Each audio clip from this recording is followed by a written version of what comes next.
श्री शिवाय नमस्तुभ्यम। हर हर महादेव। माता धूमावती और माँ पीताम्बरा के पावन चरणों में new jail Bhander road Datia Madhya Pradesh में गुरुजी पंडित प्रदीप मिश्रा जी के द्वारा पार्थेश्वर शिव महापुराण कथा शुरू हो गई है।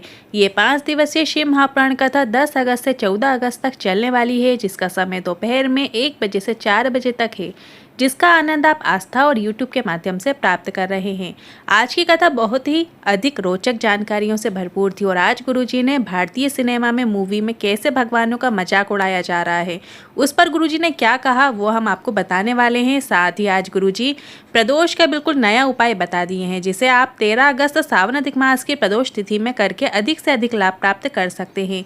ये उपाय आपको कैसे करना है भी हम आपको वीडियो में अच्छे से समझाने वाले हैं। 2 पत्तियों और 1 पुष्प को लेकर करने वाला उपाय है। साथ ही कल 12 अगस्त सावन अधिक मास एकादशी की विशेष दान है जो गुरुजी ने बताया है, उसकी जानकारी भी इसी वीडियो के अंत में आपको प्राप्त होने वाली है।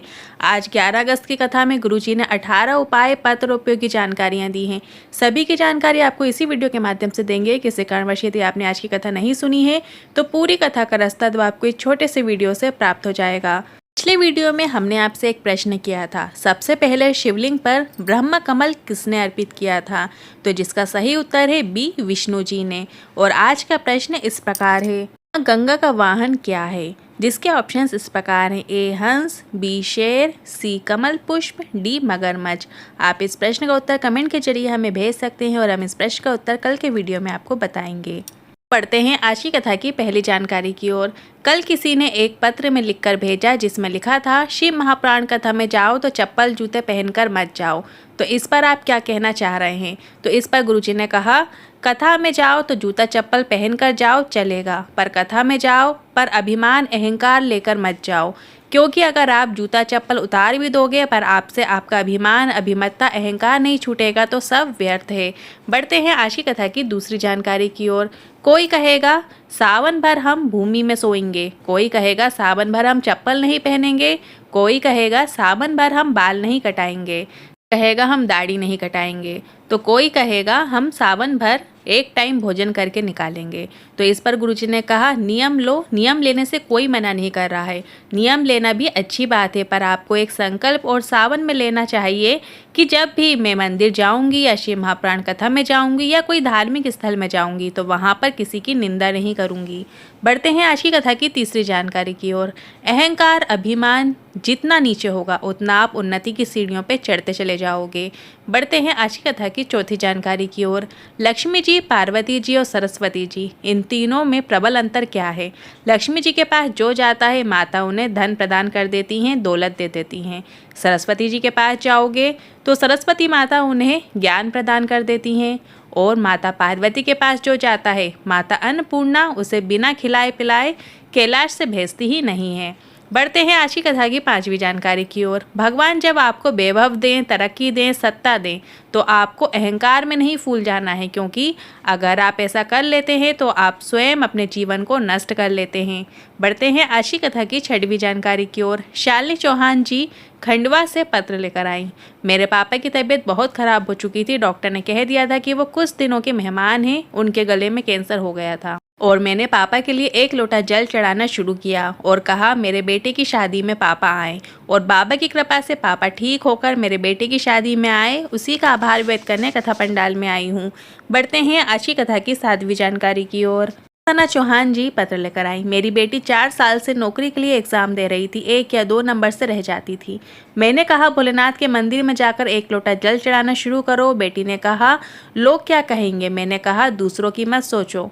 इसके साथ ही मैंने पशुपतिनाथ व्रत भी किया और बेटी ने भी शिव पर विश्वास के साथ एग्जाम दिया और उसका नाम वेटिंग में आ गया। वो निराश हो गई, पर मैंने कहा शिव से बोल, वो जरूर सुनेंगे, और बाबा की कृपा से मेरी बेटी का शिक्षक के पद में चयन हो गया है।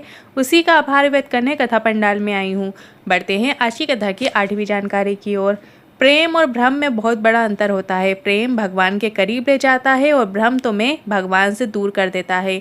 प्रेम परिवार को जोड़ देता है और भ्रम परिवार को तोड़ देता है। बढ़ते हैं आज की कथा की 9वीं जानकारी की ओर। आज गुरुजी कथा के दौरान थोड़ा गुस्सा हो गए और गुरुजी ने कहा आप लोग जितने भी यहाँ बैठे हो सब लोग ये सोचना बंद कर दो कि आपकी किसी से लड़ाई भाले से होगी, धनुष से होगी या बंदूक से होगी, गोलियों से होगी। ऐसा नहीं होने वाला। अब जो युद्ध हो रहा है वो सोशल मीडिया के माध्यम से फिल्मों का निर्माण करके हमारे सनातन धर्म के संत, ब्राह्मण, पंडित, मंदिरों और देवताओं को गलत गलत तरीके से पेश किया जाता है, जिससे हिंदू भाई भी हिंदू पर उंगली उठाना प्रारंभ कर देता है।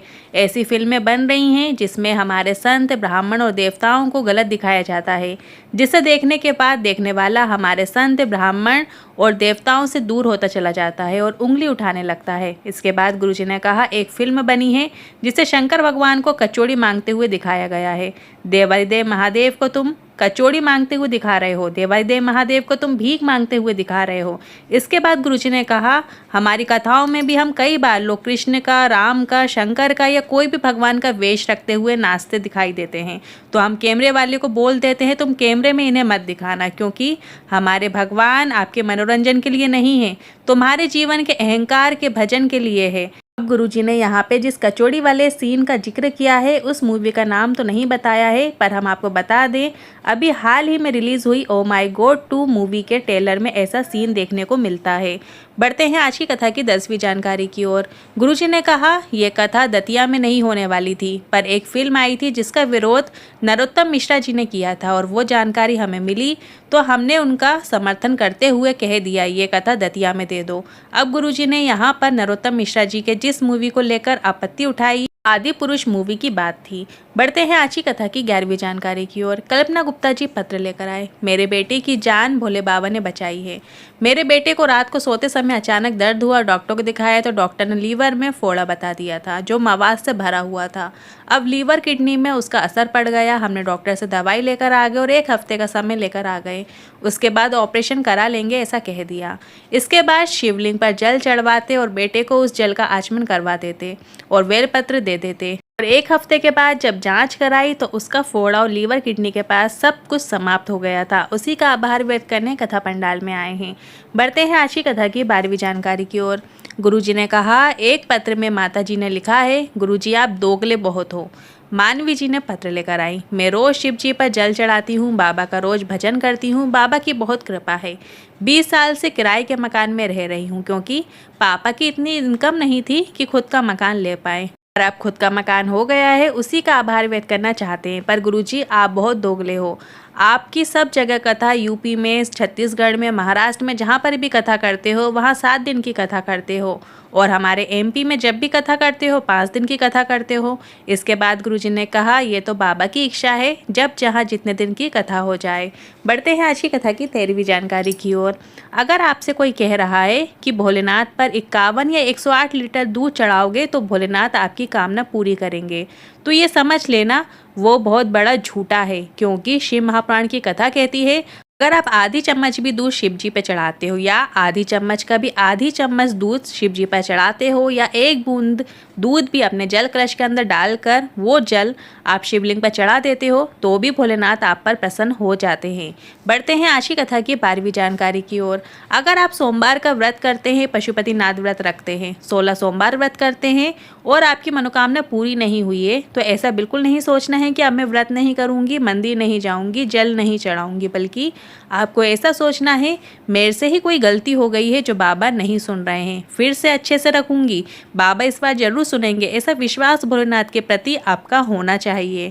बढ़ते हैं आज की कथा की 13वीं जानकारी की ओर। मनोज दीक्षित जी पत्र लेकर आए। बहू का गर्भ नहीं ठहरा था तो डॉक्टर ने बहुत बड़ी गांठ बता दी, ऑपरेशन के बाद ही गर्भ ठहर सकता है, ऐसा डॉक्टर ने कहा। इसके बाद मेरी ननद ने शिव महापुराण की कथा सुनने को कहा।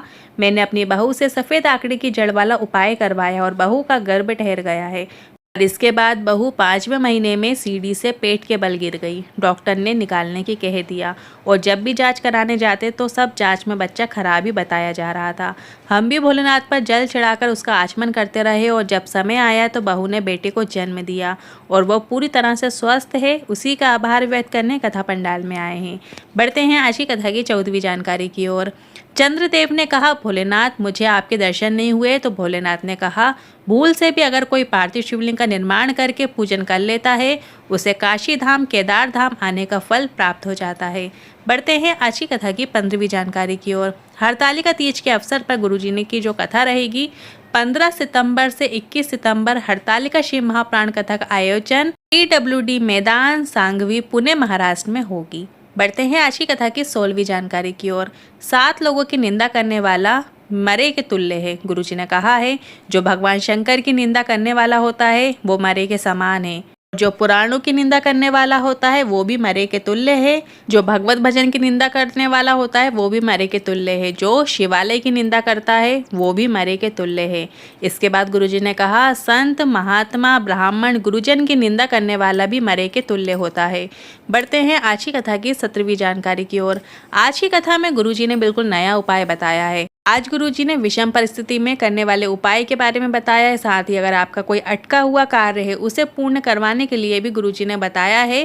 गुरुजी ने कहा, सब जगह से भटक लिए, सारी दुनिया में जाकर बोल आए, सबके पास होकर आ गए और तुम्हारा कोई काम नहीं बन रहा है तो आपको एक प्रयास करना है।